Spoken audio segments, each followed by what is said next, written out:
Hey, I'm John. Welcome to my channel. Are you a CTO of a software company? Did you just launch a software company yourself? Or are you thinking about launching one? Then this channel is for you. Today I'm going to share 6 tips with you on how to start a software company from scratch. So I hope you enjoy this list. Sit back, relax, and let's go. The first tip I'm going to give you is a really important one. And that's that you need to think about why you're starting a software company. I suggest you read the book Start With Why by Simon Sinek. And there's a link to the book in the description below. There are good reasons to start a company and there are bad reasons why you would want to start a company. Bad reasons are, I want to become the next Steve Jobs or Mark Zuckerberg. Let me tell you, that's not going to happen. You are not Mark Zuckerberg or Steve Jobs. You are you, and you should start a company because you're you.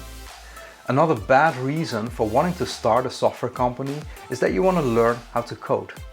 Now don't get me wrong, I think knowing how to code is a very useful skill to have. But a software company is already a very risky endeavor by itself. Lots of things can go wrong. For example, you might not be able to build the product you wanted because of technical limitations that you didn't think about. Or the customer might not be there, or the business model might be wrong, or any of a myriad of other things could go wrong. And let me tell you, I encountered quite a few of those in my past. You don't want to add another risk of you not knowing how to code. If you want to start a software company and you don't know how to code, you should try to find a technical co-founder, as this is going to dramatically increase your chances of success. Finally, another bad reason for wanting to start a company is that you just want to make a lot of money. Now obviously it's possible in the software industry to make a lot of money, but you have to realize that 90% of new companies fail. And even if your company is successful, it's going to take a while before you're going to realize a reasonable income from that company.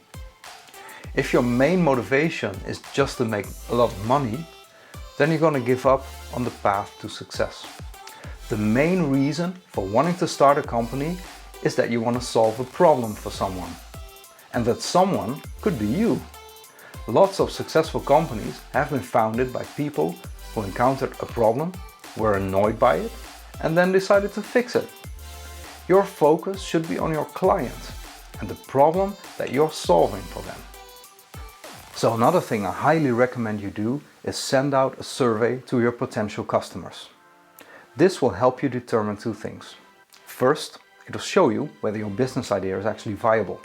Your customers are going to give you a lot of useful feedback, and you want to make sure you didn't miss anything important.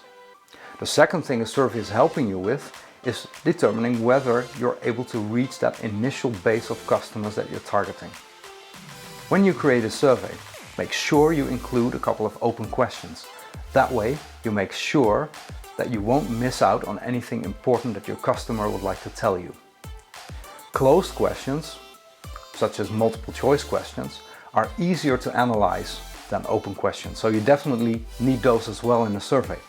But you need to make sure that the options, the choices, make sense. For example, if you're launching a perfume company and you ask your customers whether they would like their perfume to smell like cheese or shrimp, you're probably missing out on something important, which is that both of those perfumes are probably not going to sell very well.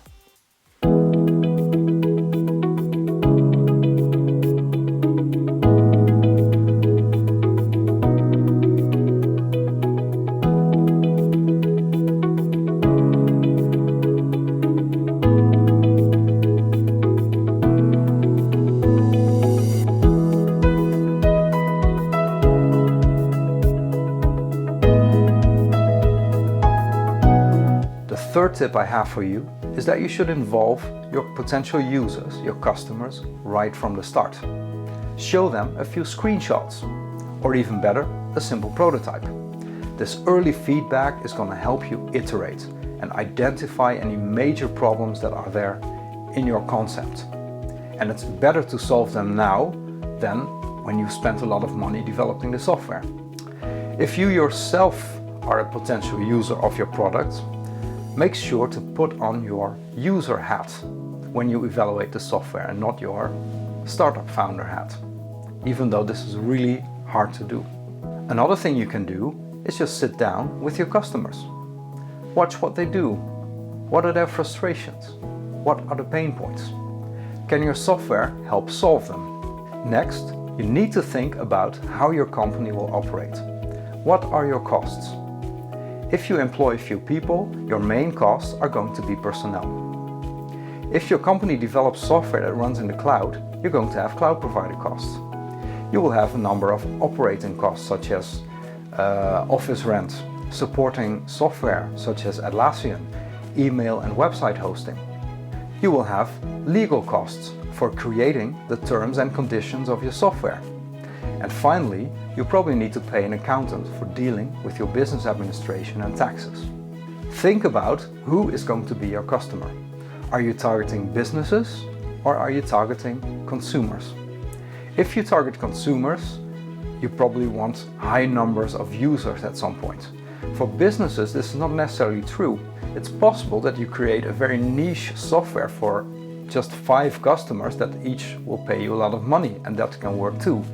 But that choice is going to drastically change how your business operates.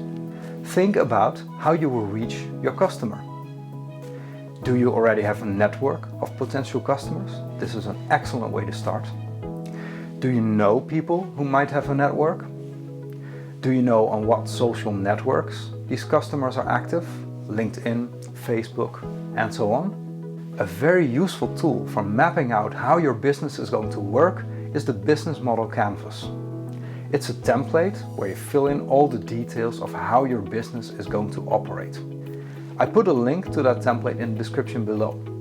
And there's also a book that I highly recommend you read. So next, think about how is your business going to make money. There's a variety of ways in which a software business can make money.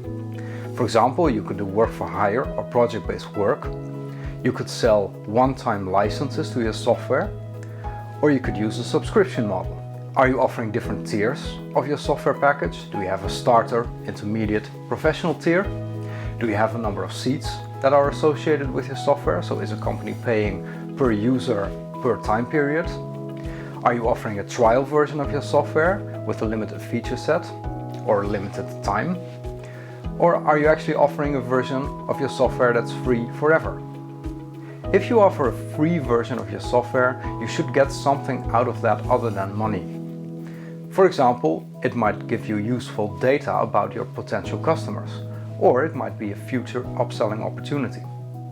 Finally, when you think about what this business model is going to look like, don't make it too complicated. If you have too many different features, product versions, then your customer is just going to be confused and will think that you're nickel and diming them. And finally, ask yourself this question: am I dedicated enough? 90% of the startups fail. Are you willing to work a year or longer on your startup just to see it fail? Are you willing to take a lower salary or no salary at all in the beginning? And how will you do this? Do you keep a regular job on the side while you work in the evenings and weekends on your startup? And what happens if your company starts to take off? Are you willing to take the risk at that point and really jump in?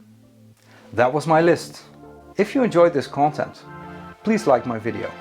And if you want to watch more videos like this, consider subscribing to my channel.